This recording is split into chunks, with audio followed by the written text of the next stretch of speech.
जो कहने के लिए और सुनने के लिए तो बहुत सारी चीजें हैं और शायद वर्क नहीं कर रहे।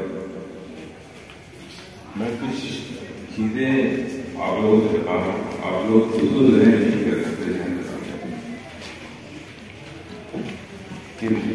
आपके जो माँ बाप अगर आपको कामयाब हो यहाँ से निकलने के बाद आप किसी शोबे में आप अपने वालिदैन अपने माँ बाप से बेपनाह मोहब्बत करते, कामयाबी चाहते, कोई है जो ये कहे कि मुझे आगे बड़ा इंसान नहीं बनना है, यह कामयाबी नहीं है चाहिए। और उनकी दुआएं तुम्हारे घर में कबूल होती है। वो इतनी ताकतवर होती है कि आपको उतार है। तो ये चीज गांठ उनकी खिदमत के लिए उनकी बातों को मानिए और उनसे मोहब्बत करिए। और दूसरी चीज जो मैं कह रहा हूँ वो भी बहुत ज्यादा इम्पोर्टेंट है। अपने जहाँ जो उनके असाल उनकी कदर कीमत मतलब अनमोल है, उनकी कोई कीमत है ही। ये आपसे पढ़ा भी इनके अंदर जज्बा होता है कि आप पढ़ कर चुके हैं। आपकी भलाई जो इस उम्र में शायद आप नहीं सोच पाते, यह आज से सोच कर तुम्हारे लिए मेहनत कर। तो इनकी डांट, इनकी मार, ये तुम्हें तलाश की शेर थे। और जब आप यहाँ से निकलोगे तो यहाँ भी सीखी हुई चीज, इन्हीं की कहती हुई बातें, इन्हीं की छड़ी और इन्हीं की डांट जो है आपको इंशाअल्लाह शुरू करेगी। तो ये दो बहुत अहमियत की चीजें। और एक आखिरी बात मैं कहना चाहता हूँ कि बच्चों आप लोग जो है ना बहुत ही कीमती और बहुत ही मतलब इतने इम्पोर्टेंट जो है बहुत ही कीमती असासों को आप लोग पाऊंगा।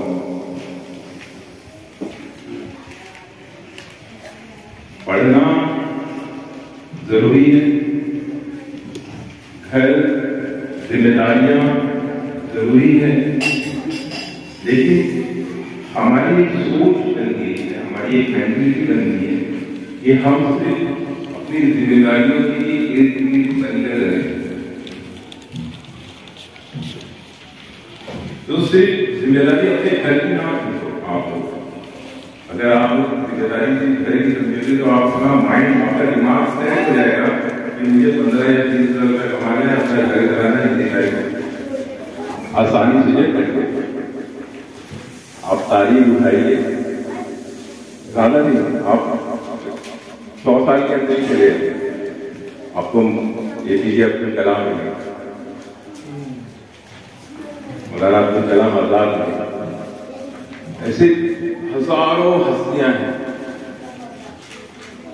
जिनका हम नाम लेते हैं, जिन पे फख्र महसूस करते हैं, जिनकी कुर्बानियों से हिंदुस्तान की सरजमीन पे हम अपना अख्तियार और अपना हक करते।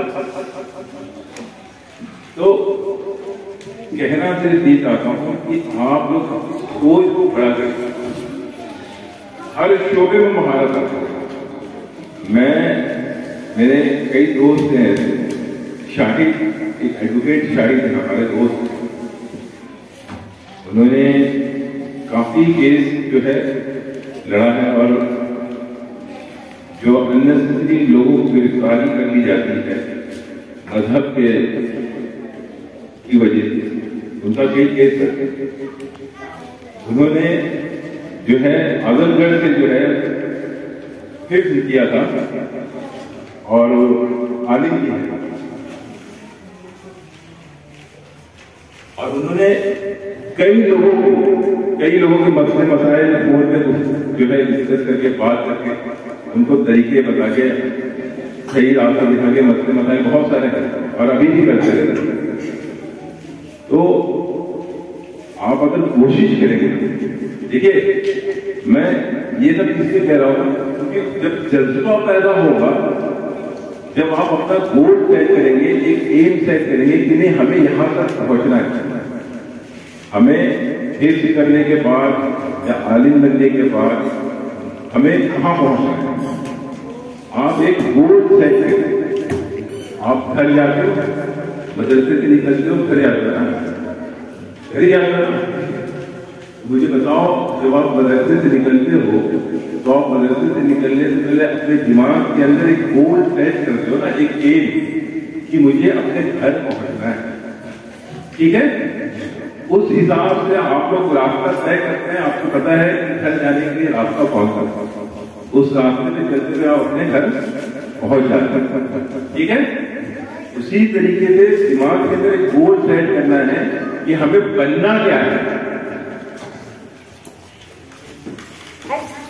हमें आप ये शुगर बेहतरीन शुगर है, लेकिन इस ऐसे भी उलमा इकराम, ऐसे क्या उलमा इकराम ही हिंदुस्तान की तकदीर को बदले। हिंदुस्तान को जो आजादी मिली है, कि जैसे हम यहाँ मना रहे हैं, वो मुसलमानों को खून बहुत बड़ी मिकदार में, तो ये गोल उन्होंने सेट किया है।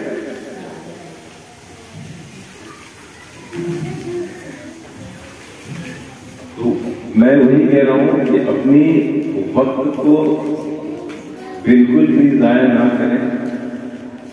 ऐसी बहुत बड़ी बड़ी कंपनियां हैं जो हमारे बीच में ही निकलकर उन्होंने जो है मुसलमानों का सर जो है फख्र से ऊंचा कर दिया है।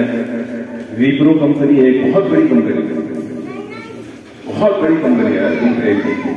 और आपको ये भी बता देता हूं कि हिंदुस्तान के अंदर सबसे ज्यादा डोनेशन देने वाली वो कंपनी है, शिप्ला कंपनी है। दो भाई उसे चलाते हैं, उसमें से एक भाई मदरसे शिप्ला कंपनी दवा कंपनी है। आपने जहां तक मेरी नॉलेज है, क्योंकि मैंने विकिपीडिया पे नहीं देखा, लेकिन लोग कहते हैं तो वो पूरी दुनिया के अंदर वो दवा बनाकर सप्लाई करता है। मैं ये सब चीजें आप लोगों को इसलिए बता रहा हूं कि आपकी सोच है ना बड़ी बड़ी, आगे का आप लोग सोचो।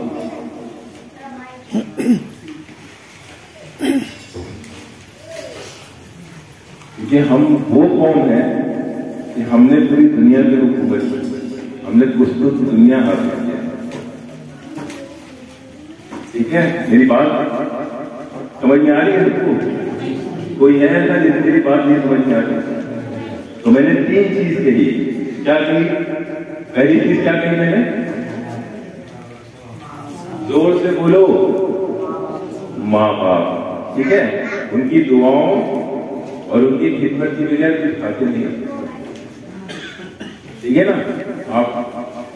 आप अल्लाह ताला ने माँ बाप की मोहब्बत और उनकी इताअत में इतना पावर रखा है ना, इतना पावर रखा है।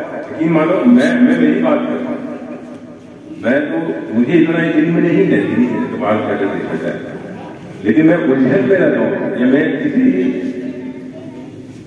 चीज में किसी मसले में अगर मैं फंस जाता हूँ, मेरे देह में एक ही चीज होती है कि मैं जाऊंगा और अपनी का पैर दबाऊंगा और मसला हल हो जाएगा। मैं बकरा कह रहा हूँ और अल्लाह के वक्त वो चीज हो भी जाता है, समझ लो आप लोग। मैं उनका रुतबा बताने की कोशिश कर रहा हूँ कि उनकी कीमत बहुत ज्यादा है, बहुत ज्यादा कीमत की चीज है वो आप लोगों के साथ। उनकी जो आप लोगों को तकलीफ होती है जब कोई मसले होते हैं ना, आप उनसे कहिए कि आप हमारे लिए दुआ करें, आप उनसे दुआ करवाइए।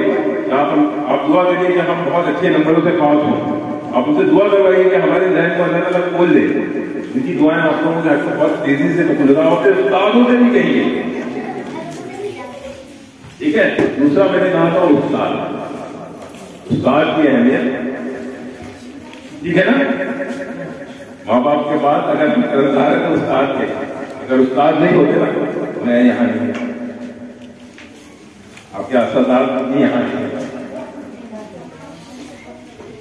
उस्ताद। और तीसरी बात मैंने क्या कही कि अपना गोल, अपना एम सेट करना, ठीक है? सब मिलकर करेंगे इंशाअल्लाह। और तमाम पूरी उम्मत के लिए दुआ करना कि अल्लाह ताला हम लोगों को जो है, हम लोगों को अपना खोया हुआ औकात और कोई इज्जत जो है अल्लाह ताला हमें लौटा दे, और अल्लाह ताला हमें राह रास्त पे ले आए, क्योंकि हम भटक गए हैं उन भेड़ियों के गुच्छों की तरह, जो अल्लाह ताला शायद हमें फिर गुच्छे में लाने के लिए हमारे गुच्छों को छोड़ रखा है। तो दुआ करिए, मिलकर दुआ करिए कि अल्लाह ताला कौम को मजबूत बनाए, इत्तेहाद पैदा करे, और हमारे पूरे वकार हमें वापस मिल जाए, और हम लोग फिर दीन का तलबा इंशाअल्लाह ताला अपनी दुनिया में कर रहे हैं।